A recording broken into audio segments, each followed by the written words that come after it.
अखिल भारतीय मराठा महासंघ आणि शिवगर्जना प्रतिष्ठानच्या वतीनं शिवजन्मोत्सवानिमित्त शिवप्रसादाचं वाटप करण्यात आलं।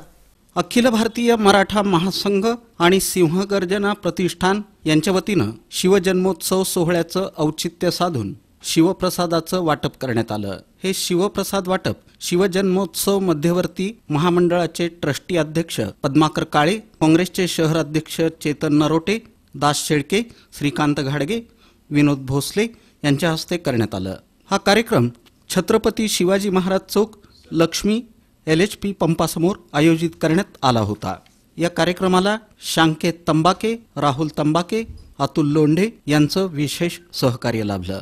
या प्रसंगी अखिल भारतीय मराठा महासंघाचे शहर अध्यक्ष अजिंक्य शिंदे, अभिषेक कटके, रुपेश गायकवाड, अतुल शिरसट, द्वारकेश सावंत, संकेत माणकुसकर, समर्थ सुरवसे, सागर शिंदे, अक्षय सावंत, प्रतीक पवार, मुकुंद मानकर, शुभम साळुंखे, चैतन्य माळवतकर, सुमित शिंदे, श्रीकांत सराटे, रणजित मोरे, रत्नदीप गोरे, अक्षय गायकवाड, विशाल जाधव, रोहित केणगी, प्रथमेश सावंत यांची उपस्थिती होती।